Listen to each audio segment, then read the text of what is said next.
오늘 말씀 제목을 좀 따라해 볼까요? 하나님과 화목한 가정. 그렇습니다. 지금까지 인류에게 변함없는 주제가 하나 있는데 그것이 무엇이냐면 행복일 것입니다. 행복. 우리는 행복을 참 추구하고 행복했으면 좋겠다 하는 것이 우리의 삶의 목적인 분들이 많이 있습니다. 여러분, 우리 인간이 언제 행복합니까? 이런 질문들을 우리 많이 좀 질문을 해 보았답니다. 그러니까 많은 사람들이 자기가 하는 일들을 할 때, 자기가 좋아하는 일들을 할 때, 다른 말로 하면 자기가 만족을 느낄 때 행복을 느낀다 하는 것이 그 조사의 결과였습니다. 많은 사람들이 만족을 느껴야 행복감을 느끼게 되는 것입니다. 그러나 이 행복은 사실 여러분 순간적입니다. 일시적입니다. 금방 사라지는 것이다 이렇게 얘기합니다. 그렇기 때문에 우리가 하나로 좀 예를 들으면 코로나로 인하여서 우리가 일상이 좀 멈췄습니다. 우리가 2, 3년 전만 해도 마스크를 다 벗고 그렇죠? 또 이렇게 좋은 날씨에는 또 밖에도 나가고 또 지금 또 이제 꽃이 조금씩 피기 시작하고 벚꽃도 이제 시기가 시작이 되어지는데요. 그것을 보면서 참 가족들과 또 연인들 또 사랑하는 그러한 분들과 함께 만나는 시간들이 많이 있었죠. 참 이거는 우리가 너무 불편함 없이 만났던 그런 일상입니다. 자, 그러나 코로나가 와서 보니까 이 일상들이 쉽지가 않은 것이죠. 그래서 우리는 어려운 가운데에 쉽지 않은 그러한 삶의 모습들을 살아갑니다. 그리고 다시금 마스크를 벗고 좀 자유롭게 좀 기쁜 마음으로 많은 이들도 좀 이렇게 만나고 그런 것들을 좀 원하고 있지요. 이것이 왜 그런가 하니 이 일상 속에서 가만히 생각해 보니까 이것이 행복이었다라는 거죠. 마스크 벗는 것도 갈증이 날 때 물을 시원하게 마시는 것도 시원한 커피를 마시는 것도 정말로 우리의 삶 가운데에 이 자그마한 사소한 것 하나하나의 이 일상의 모습들이 뒤돌아보니까 행복이었다라는 것입니다.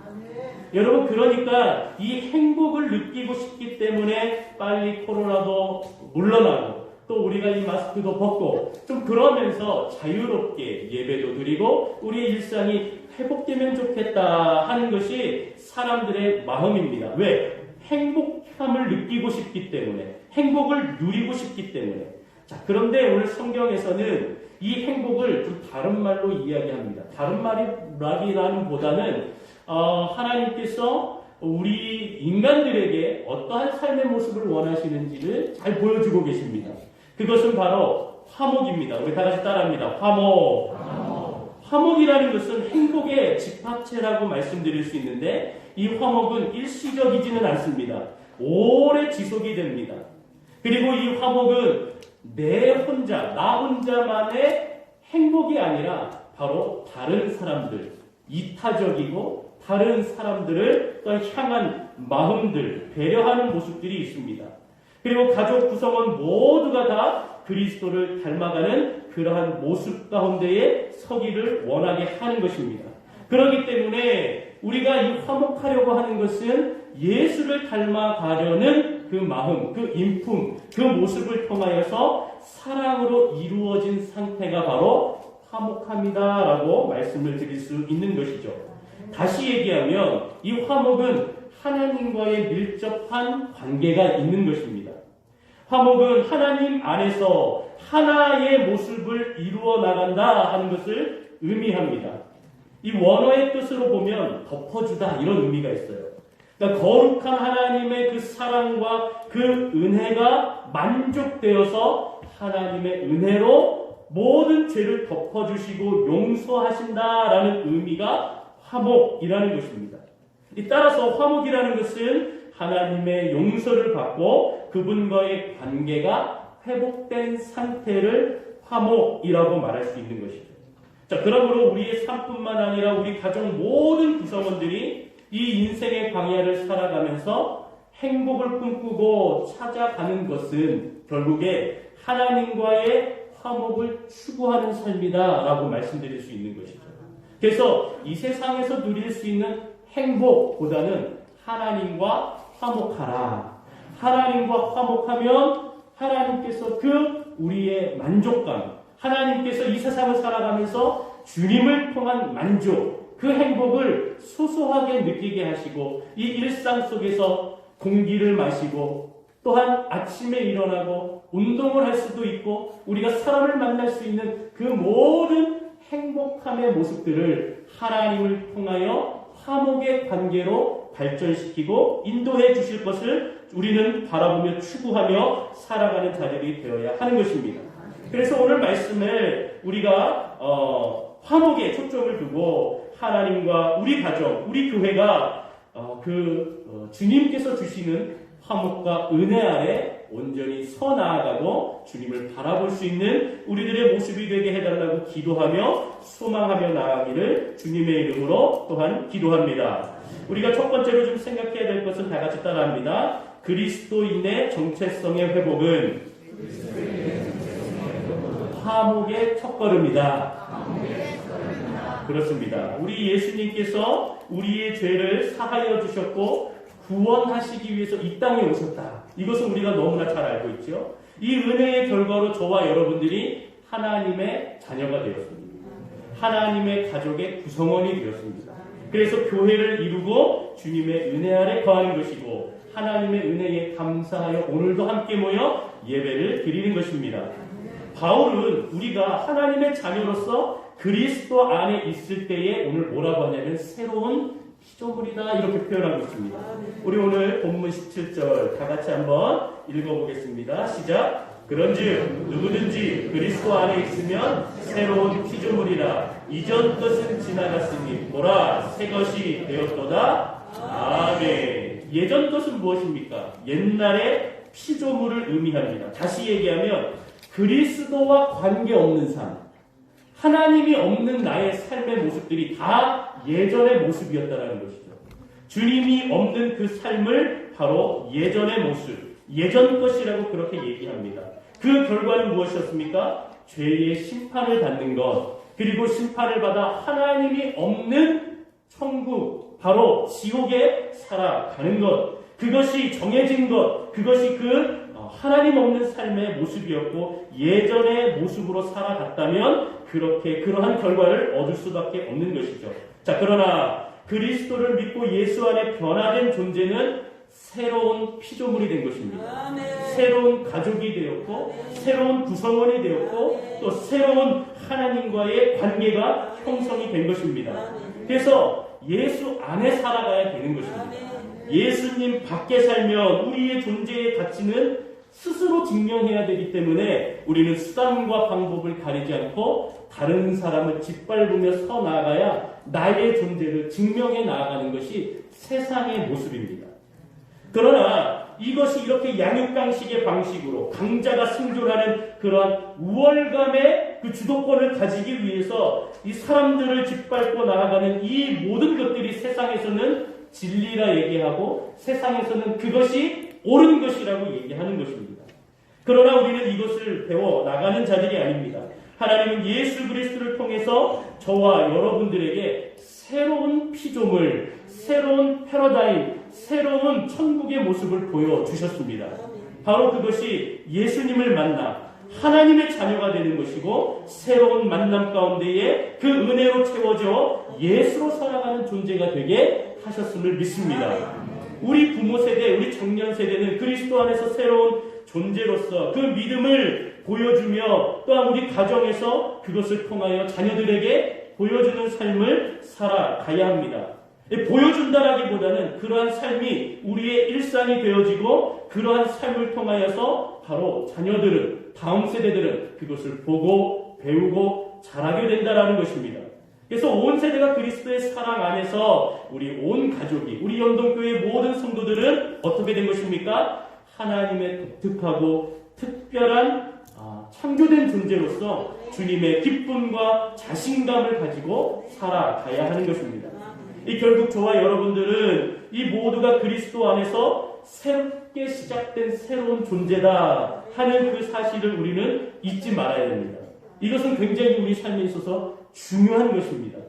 우리가 이전에는 예수 그리스도 밖에 살았지만 주님을 만남으로 이제 예수 안에서 살아가는 존재가 되었기 때문인 것입니다.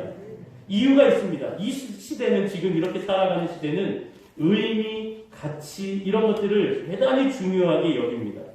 예전에 우리 여기 있는 1세대들, 우리 어르신들 보면 아끼고 참고 견디고 모아야 하는 것이 삶의 중요한 방식이었습니다.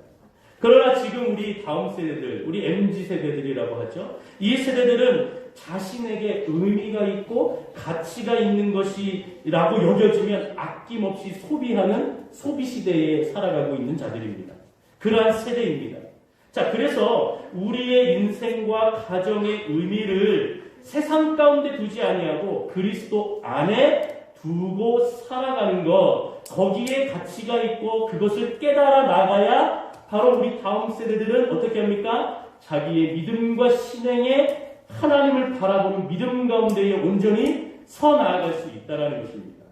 예배 드리고 교회 나오는 것이 자기들의 인생에 의미와 가치가 없다라면 정말로 교회를 떠나가는 것이 바로 지금의 세대라고 말씀드릴 수가 있는 것이죠. 자, 그렇기 때문에 다음 세대뿐만 아니라 여기에 모인 우리 모든 세대가 그리스도 안에 있을 때 바로 참된 가정의 의미, 참된 사랑의 의미, 참된 하나님의 자녀됨의 의미를 깨달을 수 있는 것입니다. 그것을 깨닫고 나아가야 되는 것입니다. 그것이 바로 하나님과 화목하다, 하나님과 화목한 인생이다라고 말씀을 드릴 수 있는 것이죠. 그렇기 때문에 세상의 방식이 난무함 가운데에 올바른 신앙과 가치관을 세워나간다는 것은 쉽지 않습니다. 그래서 우리 어른 세대들이 우리 자녀들에게 보여주어야 하고 가르쳐야 하고 힘써 함께 기도해야 하는 것입니다. 그래서 예수 그리스도 안에서 하나님 은혜 아래서 하나님과 화목한 삶의 모습들을 우리 어른들이 그렇게 주님을 바라보며 하나님의 은혜를 받으며 살아갔던 그 모습들, 지금도 여전히 변함없이 하나님 앞에 늘 날마다 기도하고 예배하는 그 모습들이 나의 인생에 참된 가치였고 우리 교회가 주님 앞에 올바로 서는 것에 참된 가치라는 것을 잊지 아니하고 하나님 앞에 그 신앙과 믿음으로 무릎으로 살아간다면 우리 다음 세대가 그 모습들을 보며 우리의 삶의 인생의 가치가 과연 우리 어르신들이 이렇게 기도하는 그 모습들이 우리에게는 또 어떤 의미가 있는가를 고민하게 되면서 하나님의 은혜와 사랑을 생각하게 되고 곱씹어보게 되고 그 모습들을 통하여 저렇게 우리 어르신들이 우리를 위하여 기도하고 우리 사랑하는 어머니 아버지가 기도하고 할머니 할아버지가 기도하는 그 모습이 나에게 그냥 지나가는 것이 아니고 참된 가치와 의미가 있는 것이구나. 이것을 깨달으며 주님 앞에 그들도 무릎을 꿇게 되고 하나님 앞에 온전히 서게 되는 것입니다.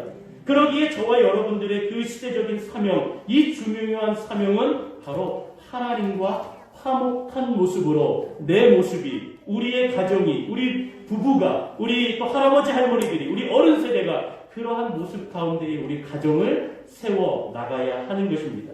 이것이 우리의 중요한 사명인 줄로 믿습니다. 그리스도 밖에 살아갈 때에 우리의 인간의 모습은 철저히 외롭고 바로 홀로 살아갈 수밖에 없다는 것입니다. 그런데 우리가 그리스도 안에 살게 되면 놀랍게도 나만 바라보는 것이 아니라 다른 사람이 눈에 보이기 시작한다는 것이죠. 다른 우리 성도들의 모습들이, 그들의 삶의 모습들이, 그들의 기도함과 또한 나와 함께 이 어려운 인생의 길을 함께 걸어가는 기도의 동역자들이 눈에 보이기 시작한다는 것입니다. 가정 안에서도 우리 자녀들이 자기 혼자 자라는 것이 아니라 부모의 기도, 할아버지 할머니의 사랑, 은혜, 그러한 모습들, 어른들이 함께 우리 다음 세대를 위해 기도해주는 모습들이 보이기 시작한다는 것입니다. 예수 그리스도 안에 살 때 그런 것들이 보이기 시작한다는 것이죠. 그래서 하나님과 화목한 믿음의 공동체임을 이들이 깨닫게 되어지는 것이고 이들도 함께 무릎을 꿇고 기도하는 인생이 되어지는 것입니다. 그렇게 자라가고 그렇게 성숙하게 되고 그렇게 주님을 바라보는 믿음의 사람들이 되어진다면 10대에, 20대에, 30대에 여러 가지 힘듦과 어려움의 파도 속에서도 이들이 굳건한 믿음으로 서 나아가는 가정을 만들고 자신의 삶의 모습들을 살아가고 그리고 우리 연동교회를 계속 믿음 안에서 이끌어 나갈 줄로 믿습니다. 그러기에 우리가 주님을 온전히 바라보며 주 앞에 서야 합니다. 새로운 피조물이 되었고 이전 것은 지나갔고 보라 새 것이 되었도다 라고 하는 적어도 이 세 가지의 의미는 바로 그리스도 안에서 우리는 하나님 앞에 받아들여졌기 때문에 인정받았기 때문에 우리의 가정 공동체는 하나님 안에서 특별한 존재가 되었고 하나님과 화목한 가정, 하나님과 화목한 교회를 이루며 나아갈 수 있다 하는 선명한 우리의 정체성이 확인이 된다는 것입니다. 그렇기 때문에 하나님과 온전한 화목을 위해서는 그리스도인으로서의 정체성, 그리스도인으로서의 그러한 자신감이 필요한 것입니다. 우리 교회의 믿음의 가정들이 그리스도 안에서 나뿐만 아니라 우리 이러한 새로운 정체성들을 세워나갈 때 하나님으로부터 완벽한 사랑을 받고 특별한 목적으로 지음을 받았고 내 혼자가 아닌 우리 모두가 우리 연동교회 모든 성도가 함께 공동체로 하나님의 은혜 가운데 있구나 하는 그러한 정체성을 가지고 살아갈 때 새로운 피조물이 되는 것이고 하나님과 화목한 삶을 살아갈 수 있는 것입니다.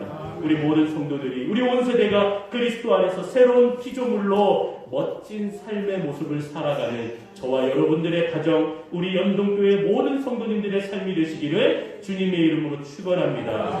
우리 두 번째는 따라합니다. 의로운 사신이 되어 하나님과 화목합시다.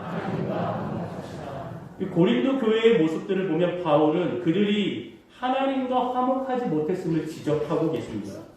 바로 우리 안에 하나님과 화목하지 못하는 그 모습들 때문에 바로 교회가 주님 앞에 서지 못하고 고린도 교회가 날마다 자기의 겉모습을 자꾸 보여주고 그것을 자랑하고 그것이 최고인 것으로 그들은 살아갔음을 지적하고 있는 것입니다. 사실 여러분 우리 안에서도 그러한 신앙의 모습들이 있을 수 있습니다.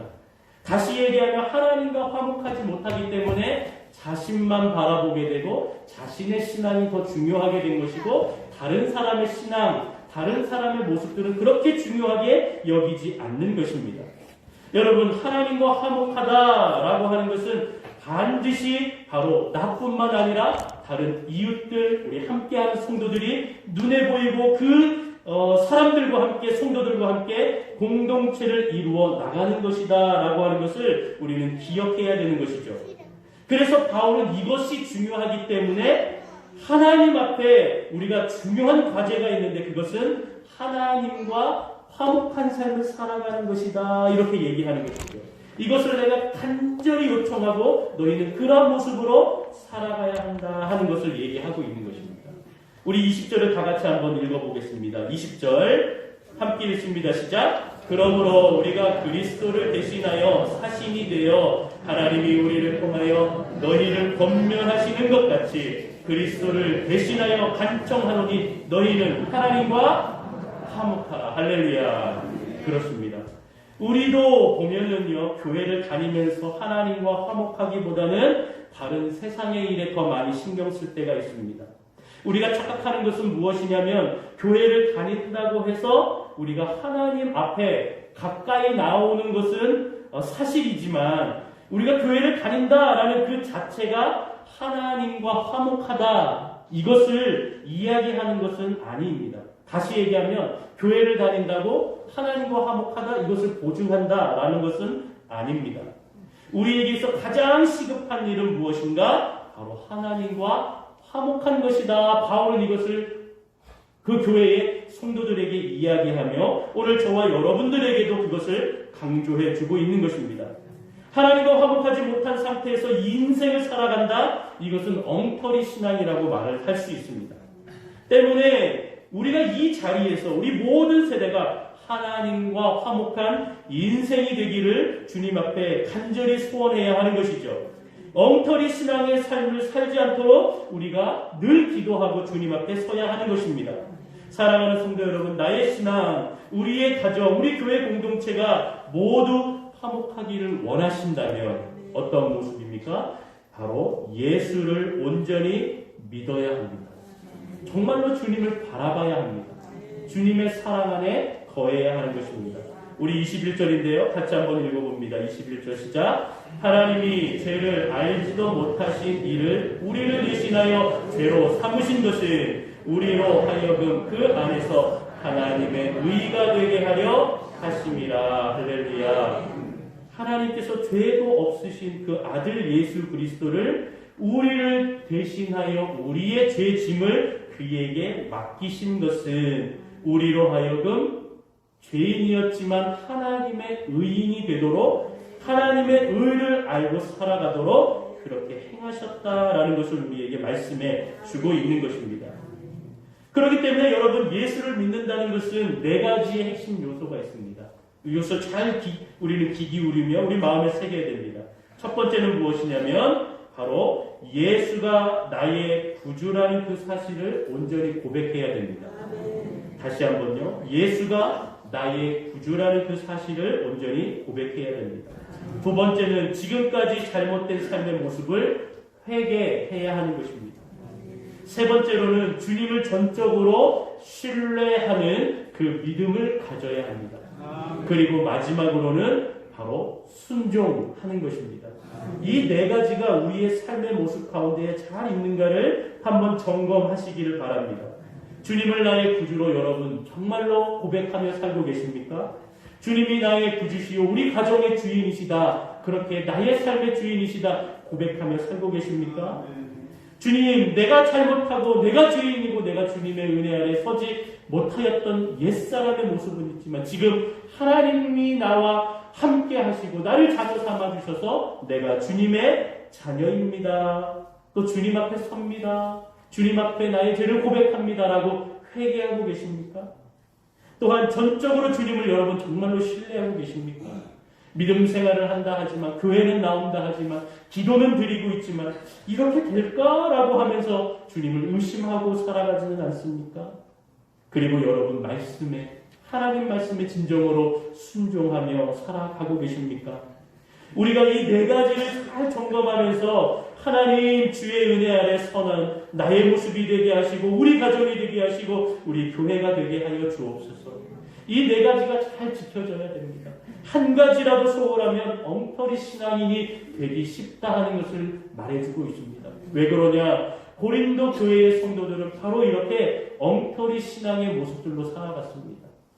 하나님의 모습 가운데 주님이 나의 주인이시오 라고 고백하기보다는 내가 가진 것이 많고 배운 것이 많아 자기를 자랑하기에 여념이 없었습니다. 지금까지 잘못하였던 것을 회개하기보다는 오히려 다른 사람의 잘못을 지적하는 것에 앞장서 나아갔습니다.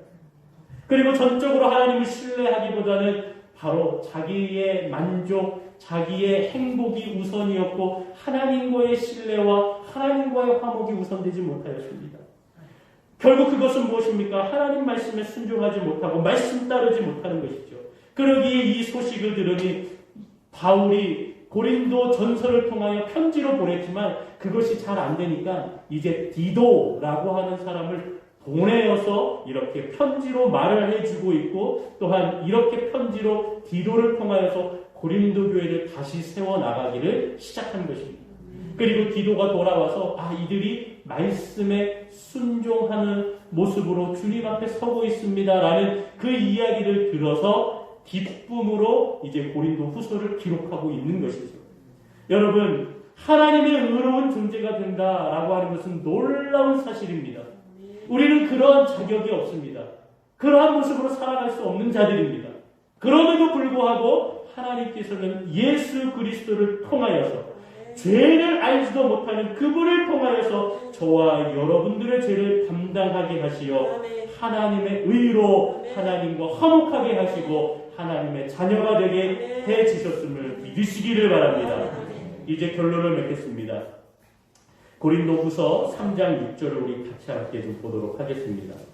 고린도후서 3장 6절 화면에서 좀 보여주시고요. 고린도후서 3장 6절을 다 같이 읽습니다. 시작. 그가 또한 우리를 새 언약의 일꾼 되기를 만족하게 하셨으니 율법 조항 조문으로 하지 아니하고 오직 영으로 함이니 율법 조문은 죽은 것이요 영은 살리는 것이니라. 아멘. 여기서 중요한 것은 우리는 새 언약의 일꾼이라는 것입니다. 바울은 자기는 새 언약의 일꾼이 되었다.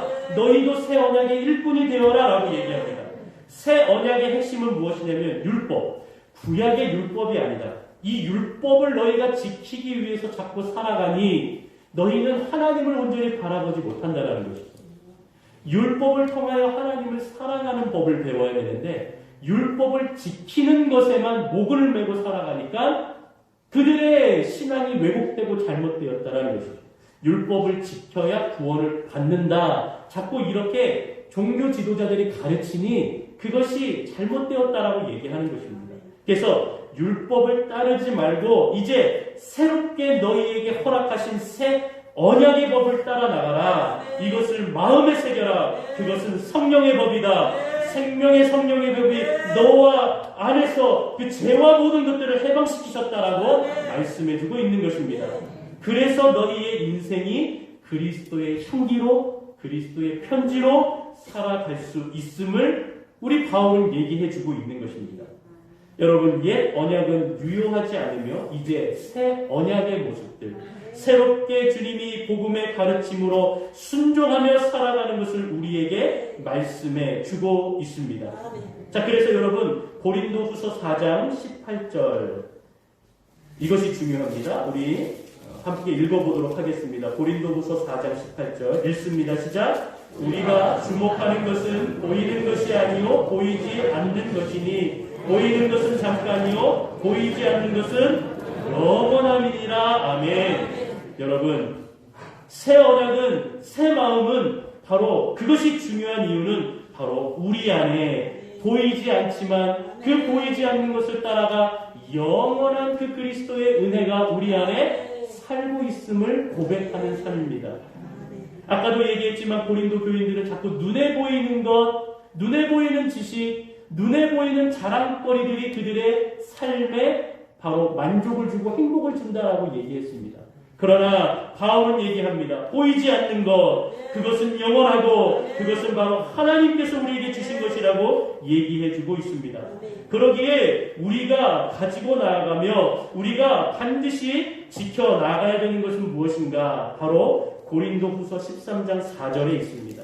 우리 함께 마지막으로 이 말씀을 보고 마치도록 하겠습니다.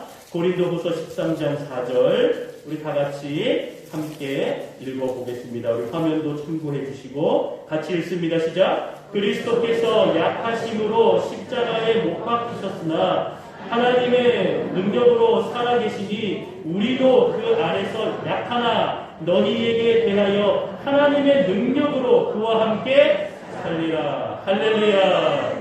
그리스도께서 십자가에서는 약하게 보이셨습니다. 그러나 하나님의 능력으로 다시 부활하시고 살아나신 줄로 믿습니다. 우리도 이 세상을 살아가면서 약합니다. 그리스도 안에서 살아간다라고 하는 것도 우리의 연약함을 인정하며 살아가는 것입니다. 그러기에 우리는 연약합니다. 우리는 부족합니다. 자, 그러나 하나님의 능력으로 함께 사는 자들은 하나님께서 그의 인생을 책임지시고 붙드시고 새롭게 새로운 존재로서 하나님과 화목하게 해주실 줄로 믿습니다. 사랑하는 성도 여러분, 하나님의 능력으로 그와 함께 살아가는 것, 그것이 하나님과 화목한 삶을 살아가는 것입니다. 그 은혜가 우리 가정에 있으면 하나님과 화목한 가정이 되는 것입니다. 그것이 우리 교회 안에 있으면 하나님과 화목한 교회가 되는 것입니다. 우리는 약하나 예수 그리스도 안에서 하나님의 능력으로 그와 함께 살아가는 존재가 되기를 소망합니다. 하나님과 화목한 존재, 새로운 존재가 되어서 아버지 하나님의 은혜 가운데에 옳은 것, 선한 마음의 사람들의 삶을 통하여 의로운 자들의 삶을 살아가 하나님의 은혜와 축복의 은혜를 누리며 우리가 여전히 힘들고 어려운 삶을 살아가지만 하나님과 함께 화목함으로 주님의 은혜 아래 거하는 저와 여러분들, 우리 온 세대들의 삶의 모습들이 되기를 주님의 이름으로 축원합니다.